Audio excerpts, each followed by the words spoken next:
You're listening to a no-nonsense roundtable short take, a memorable moment from a memorable show.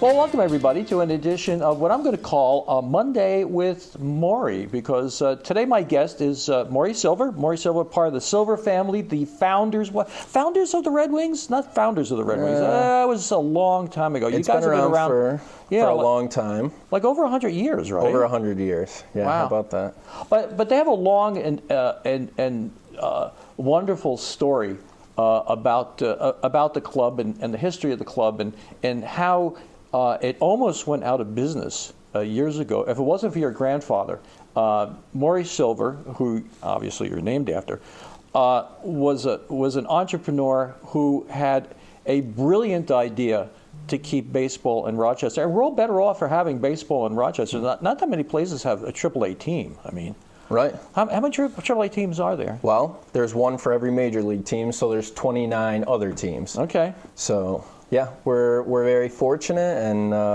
yeah, it's a lot of fun. You know, I think my grandfather could never imagine this community without baseball, and you know, something to just enhance the lives of those who live here. So it was really important to him. Well, I'm a big fan of yours. You know, I'm kind of a baseball fan, but I'm more of a fan of you guys. Sure. You know, you guys get it. You've woven your way into the culture of Rochester, and there are a lot of companies that don't get it. Now you're the marketing manager, so I mean, so this is that my title? Isn't that your title, marketing manager? It is not my title. That's not your title. But I think it's in everything we do. So you know, marketing powers everything. Whether you sell cars or you sell baseball or you sell going to. I don't know, you sell shoes, marketing powers. Yeah, marketing. Well, the thing is that I feel like you guys get it. You know, it's baseball wrapped around entertainment, family values. You always feel comfortable there. The tickets are affordable. Yeah. And you know, the thing that impresses me about the organization too is that when you go to a Red Wings game, your mom is right there. I mean, she could be sitting up in one of the luxury booths someplace and nice air conditioning, but she's right there in section 104 or something. I 104, 107, whatever. But you know, that hands-on thing is really kind of cool. Well, you know, I think it all goes back to like why we're there, and why we're there is to be with the community and to be a part of it.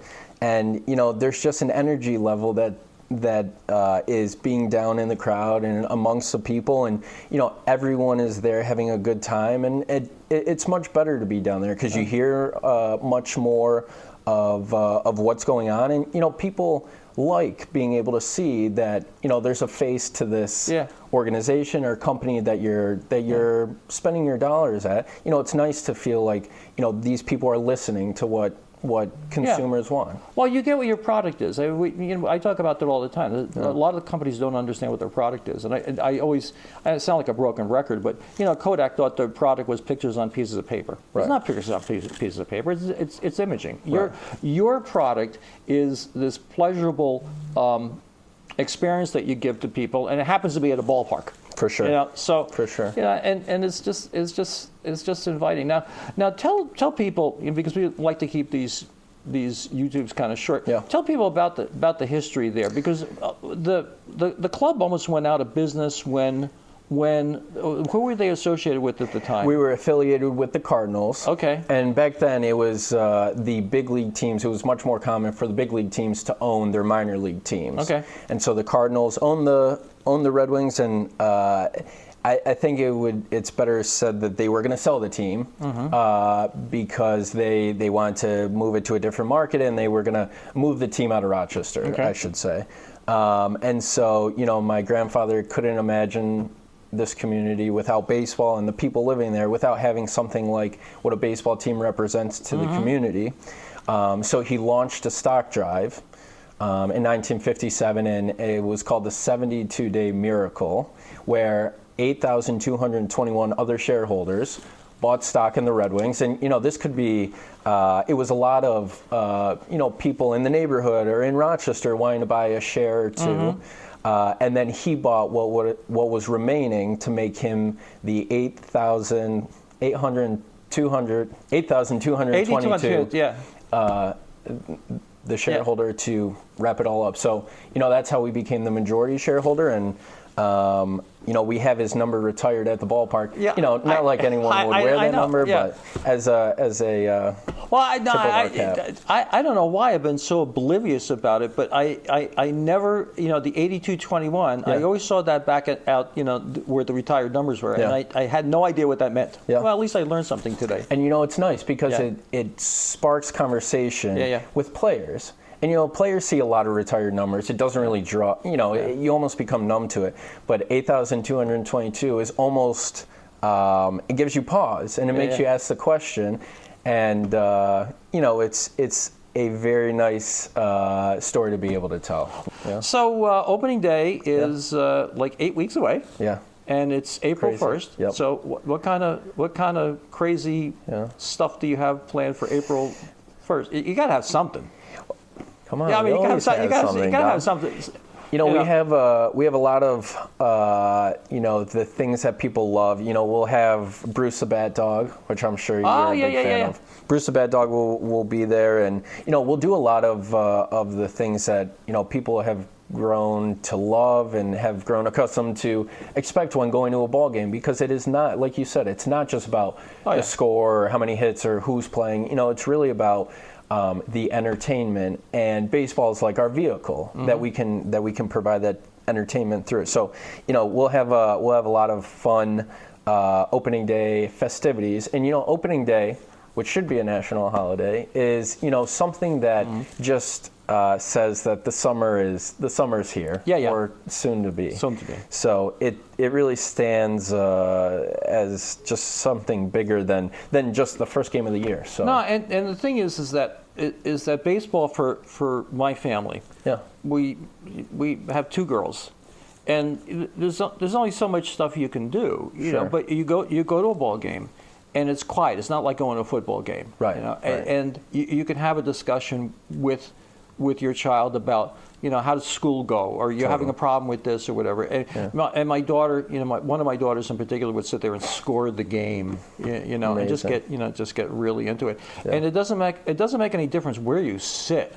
For sure. At Innovative Field. I mean, the seats are all fantastic. Yeah. So. Well, we're lucky there. That's a ballpark that's 30 years old. Yeah. And really has stood the test of time of, ballparks have gotten built twice over in the time that we've been at our ballpark. So, it's amazing. I mean, the architecture of it is fantastic. You go to some of these other ballparks, they look like bunkers. For sure.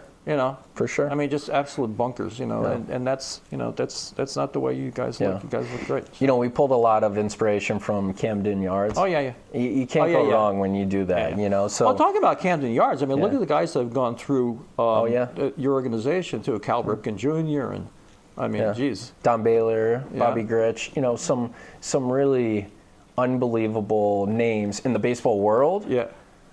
And their first stop was here, and it's it gives young kids who may only know Hall of Famers or may only know the superstars to have to think that someone as big as Cal Ripken came through Rochester is unbelievable. Yeah, my daughter, when she was a young girl, was very fond of Terry Tiffey. So Terry Tiffey. That's a good name. So in her bedroom, now she lives in South Bend now, as you know, but in her bedroom we have one of Terry Tiffey's shoes. Wow. So, signed by Terry Tiffey. Wow. Where the other shoe is, no idea. Yeah, well, that's funny.